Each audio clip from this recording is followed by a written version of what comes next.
Kali ini yang dilakukan oleh Pak Jokowi adalah kombinasi dari kepentingan akomodasi politik dan alhamdulillah makin tidak jelas arah kabinet mau kemana ya. Masuknya PAN itu sesuatu hal yang biasa saja dan sudah diprediksi oleh semua pihak.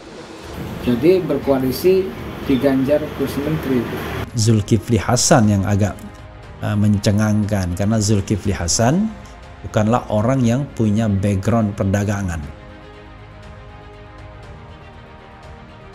Kita sudah mendengarkan berita tentang reshuffle pelantikan menteri dan wakil menteri yang baru, dan alhamdulillah makin tidak jelas arah kabinet mau kemana ya, antara akomodasi politik dengan legacy ya.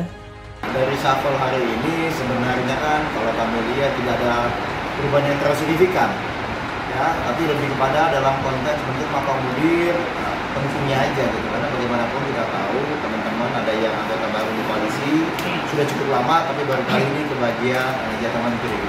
Karena yang diganti itu akhirnya memang orang-orang yang tidak punya cantolan, tidak punya pegangan lagi di dalam politik. Kali ini yang dilakukan oleh Pak Jokowi adalah kombinasi dari kepentingan akomodasi politik dan evaluasi terhadap kinerja para menteri. Kenapa akomodasi kepentingan? Yaitu masuknya PAN adalah bagian daripada akomodasi kepentingan politik itu. Tidak dipersiapkan atau tidak diperuntukkan untuk waktu yang lama ya, yang penting memenuhi kuota. Jadi berkoalisi diganjar kursi menteri.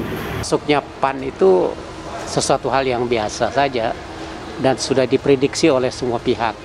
Zulkifli Hasan yang agak mencengangkan karena Zulkifli Hasan bukanlah orang yang punya background perdagangan. Lalu terkait dengan evaluasi kinerja menteri ya, paling tidak ada dua menteri yang terkena evaluasi, yaitu Menteri Perdagangan dan Menteri ATR. Nah, kita tahu bahwa mungkin menteri-menteri itu yang paling lemah, yang dianggap kinerjanya selama ini paling tidak bagus. Tapi tentu saja harapan kami adalah bahwa reshuffle ini sebagaimana dengan reshuffle sebelumnya selalu sama harapan kita bahwa ada perbaikan kinerja dari pemerintah, karena kita tahu saat ini situasi sedang berat-beratnya. Sudah 6 bulan masalah minyak goreng itu belum menemukan solusi yang jitu gitu. Mudah-mudahan akan semakin memperkuat kinerja kabinetnya Pak Presiden Jokowi, karena kelihatannya fakta di lapangan menyangkut masalah perekonomian ini perlu timnya diperkuat lagi ya, khususnya harga-harga yang tidak terkendali sekarang. Yang paling menonjol soal akomodasi dan ya sedikit soal legacy ya. Jadi legacy yang mau dimunculkan adalah soal yang terkait dengan pertanahan. Rupanya itu yang menjadi concern Presiden Jokowi untuk membenahi soal-soal yang terkait dengan pertanahan. Cuma persoalannya adalah apakah sosok yang ditunjuk akan mampu membenahi soal-soal pertanahan ini. Karena dua-duanya tidak punya latar belakang ilmu agraria atau hukum agraria. Keduanya orang yang berkecimpung di dunia yang sama sekali berbeda. Hadi Cahyanto sebagai Panglima TNI, Raja Juli politisi yang backgroundnya adalah soal-soal yang terkait dengan agama. Padahal mereka disuruh berlari kencang selama 2 tahun yang tersisa untuk membenahi masalah pertanahan. Jadi kalau record atau track record mereka tidak beda atau bahkan lebih buruk nanti dari Sofyan Jalil, maka ya tidak ada gunanya reshuffle yang dilakukan saat ini ya.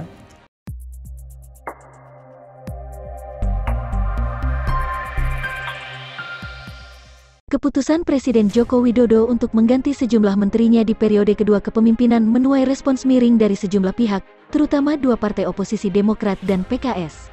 Langkah reshuffle kabinet disebut-sebut hanya untuk memenuhi ambisi politik Jokowi 2 tahun sebelum habis masa jabatan pada 2024, terutama untuk mengakomodir partai koalisi pemerintah. Deputi Badan Pemenangan Pemilu, Bapilu, Partai Demokrat, Kamhar Lakumani menilai reshuffle kali ini tak menjawab persoalan masyarakat atau memaksimalkan kinerja di 2 tahun terakhir masa jabatan. Terbaca bahwa perombakan ini lebih memenuhi dan melayani kepentingan politik Pak Jokowi bukan untuk menyelesaikan persoalan rakyat atau mengoptimalkan kinerja di akhir masa jabatan. Meski reshuffle merupakan hak prerogatif Presiden, Kamhar menilai keputusan tersebut kali ini tak memuaskan. Ia pesimis sejumlah menteri dan wakil menteri baru yang ditunjuk Presiden akan membawa perbaikan.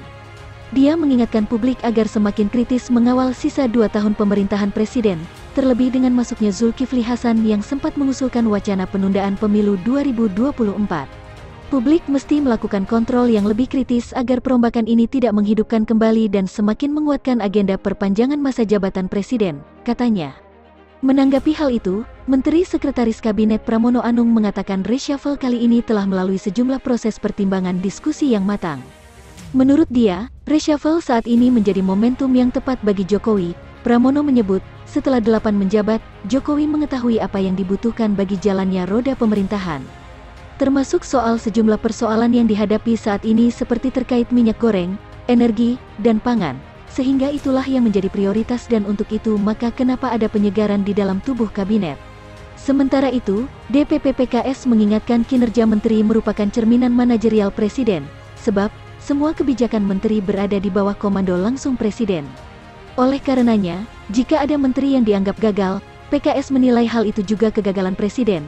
Terlebih, Jokowi juga kerap mengingatkan tidak ada visi misi menteri, kecuali visi misi Presiden. Sejak kembali terpilih di Pilpres 2019, Jokowi tercatat telah 3 kali merombak Kabinet Indonesia Maju. Sebelum ini, reshuffle masing-masing dilakukan pada tanggal 22 Desember tahun 2020 dan tanggal 28 April tahun 2021.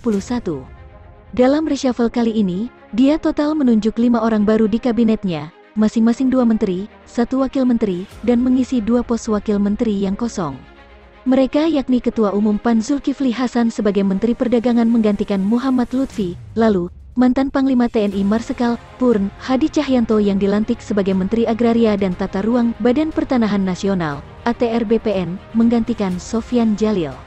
Kemudian 3 kursi wakil menteri diisi Sekretaris Dewan Pembina PSI Raja Juli Antoni sebagai Wakil Menteri ATR BPN, menggantikan sesama kader PSI Surya Chandra. Wakil Menteri Dalam Negeri diisi John Wempi Watipo dan Sekjen Partai Bulan Bintang Afriansyah Nur sebagai Wakil Menteri Ketenagakerjaan.